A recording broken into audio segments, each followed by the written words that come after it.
Mga boss, ito ay survey daw na ginawa ni Risa Hontiveros yata mga boss.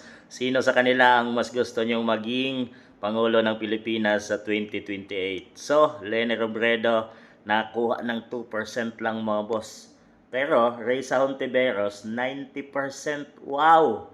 Grabe, napakalaki. Purkang sure ball na siya ang mananalo sa 2028 election mga boss. John Vic Remulla 5%. Ito masakit mga boss.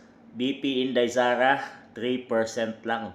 So talagang nangunguna si Risa Hontiveros with 90%. At sinasabi niya mga boss na itong 90% na to ay mostly boto mula Visayas at Mindanao. Mukhang tinalo niya si Inday Sara Duterte na siya yung hari sa Mindanao. Alam naman nating mga taga Mindanao itong si BP Inday Sara mga boss. Mukhang nagpapabango itong si Risa mga boss dahil inangat niya yung ganyang sarili dito sa isang survey na pagiging tatakbo sa 2028 election bilang Pangulo ng Pilipinas. So sa inyo mga boss, kung kayo ang tatanungin at sino talaga ang napupusuan nyo dito sa pwedeng or sinasabing pwedeng presidential lineup sa 2028, ito yung maglalaban mga boss.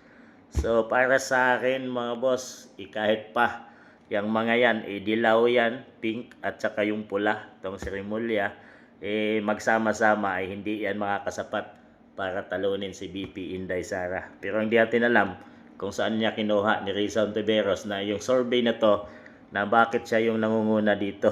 2%, 5% lang si John Vic. Taas pa si John Vic kaysa kay Inday ha, 3% lang. Wow naman, inangat niyang sarili. Itong tatlong to ay magkakampi na to ngayon mga boss para labanan ang Duterte or si BP Inday Sara. Inangat nila yung kanilang sarili mga boss.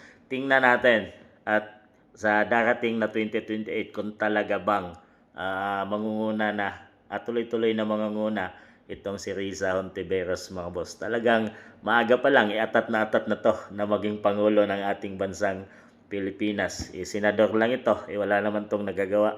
Matagal na itong senador, wala tong nagagawa sa ating bansa.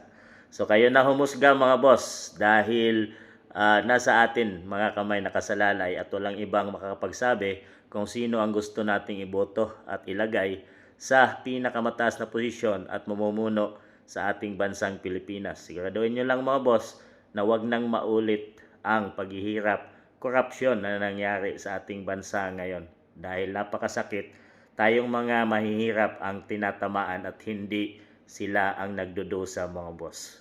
At dito, sigurado na si Risa na siya ang Pangulo sa 2028. Kayo din ba mga boss? Iboboto nyo ba siya?